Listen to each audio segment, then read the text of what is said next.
Whispering to God. I was a little leery on wanting to share my story on how I used to be religious. Before coming out of a religious state of mind and into relationship with the Father, I used to think being religious was nothing bad at all.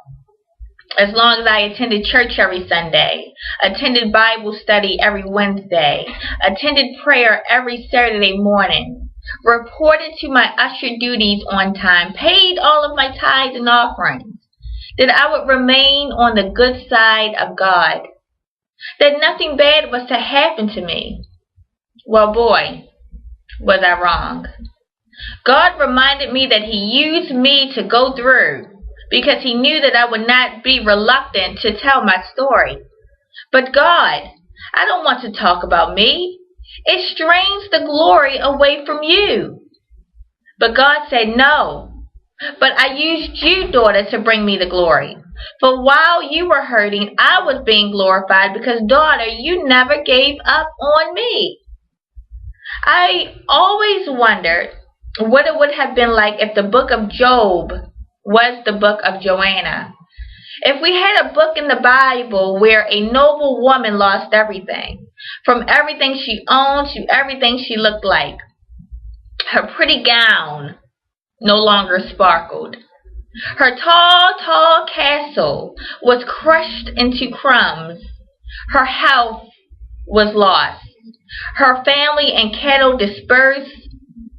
Would she have made it? And my next question would be, would the rest of the Bible be any different in reference to the way women were perceived during those times? Because we were the tempters and had to stay covered up. Job's strength was remarkable because he never gave up. Sure, there were times where he felt like it, but he never did. Let's go to the beginning. Within Job chapter 1, 6 through 12, we could all blame Satan for the misfortunes of Job.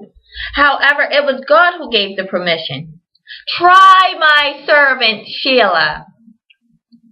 Try my servant Medea. Try my servant Pam.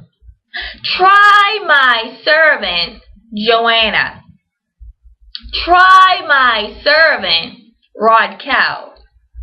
And that he did. Now, why would Satan want to try anything or anybody? Because evil is exciting for him. In Job chapter 1 verse 12, it reads within the NIV version, then Satan went out from the presence of the Lord. Notice after he got permission, in order for him to do the mischief, he had to go out from the presence of the Lord. See, God is so powerful, He can do what He wants, wherever He wants, no matter who is around. Satan had to get out. He had to get away. Have you ever been around someone because you are so connected to God, in order for them to curse or to lie, they had to get away from you? And when you hear about it, you're thinking, well, I was just with them. I was just with John. He robbed the liquor store. I was just with him. He couldn't do that around me because I'm connected to God. That's power, ladies. That means you hold serious power. My God.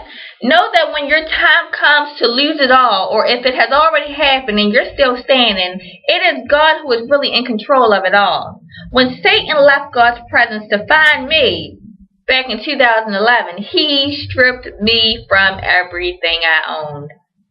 All I had was my job and my ran-down car. I had to wash up in public restrooms and sleep in my car to make it through the night. Oh, come on. Family was not there. When you go through, that's when you really know who's there for you. Soon after I lost everything, I met a really nice church woman who opened her door to me. And I thought, okay, this is it. Everything is going to get back on track. But then the devil snatched my job away. And that same nice, wholesome church lady was unveiled as a money-hungry lady who said no job, no home. And I was out on the street again.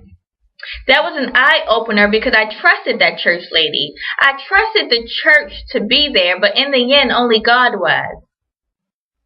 He said, no. Don't trust no church lady. Don't trust that everything's going to be okay. Give me the glory. I'm the one doing this. I'm the one driving the wheel. I'm the one orchestrating this. I'm the one testing you. It's all about me. Relationship is about God. And God was trying to teach me that. There was no going to the pastor. There was no church lady around when I needed her the most. There was no first lady, no mommy, no daddy. It was only God who wanted to get the glory once I had came out. And I'm not going to fast forward, but that's what he wanted. He wanted me to depend solely on him. And I believe that was the case for Job as well. I remember one night when I was about to go to sleep in my car, a leaf flew onto my car window with no trees around. I remember that night distinctively because I was crying really bad, and I felt so soothed when that leaf flew on my car because it came out of nowhere and I knew it was God. I remember whispering to God, I know, God, that's your hand. I know that leaf is your hand. I had to still believe God was there with me when I saw no evidence. I knew he was, although I was homeless, had no clothes, no job, balled up in the car code, I knew God was still there. I had to believe that all I learned within the 9 years that I was saved, that God was true and that God was living. God was still present. He was doing something, but I did not know what it was. Then to top it all off, I remember the little bit of money that I had saved up, I was stripped from that due to account fraud. At this point, I just started laughing. I said, it can't get any worse. It is God that is doing this. He is up to something. I had men friends, God friends offering their homes to me, but I knew nothing was free. It was Satan in disguise. I said, nope, I'd rather sleep in my car. And I did because I wanted to hold on to my faith in my God without sacrificing it. God knew my heart and he knew my strength, and that is why he gave Satan the permission.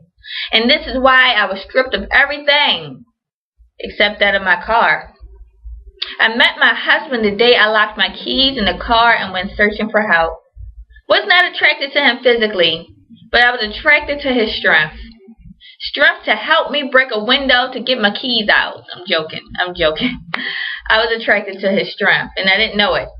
From there, I was replenished with a love that I never, ever experienced before, and he opened his life up to me, sharing everything he owned.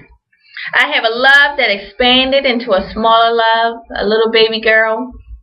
Combined with my husband's love and my little girl's love, I am filthy rich today. I have more than what I had before, like Job. I am rich in love. And if I would die today or tomorrow, I would be fulfilled.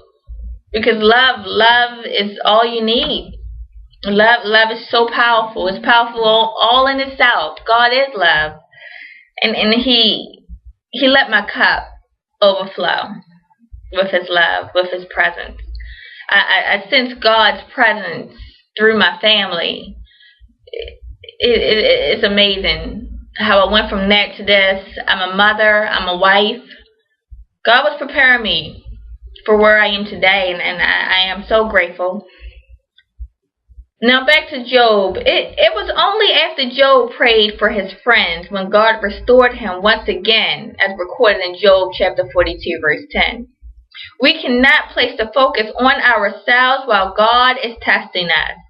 Continue to live life generously while protecting your heart, because that's what Satan is really after. Your heart.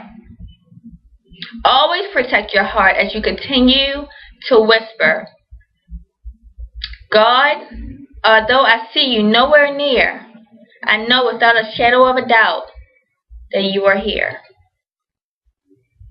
Thank you.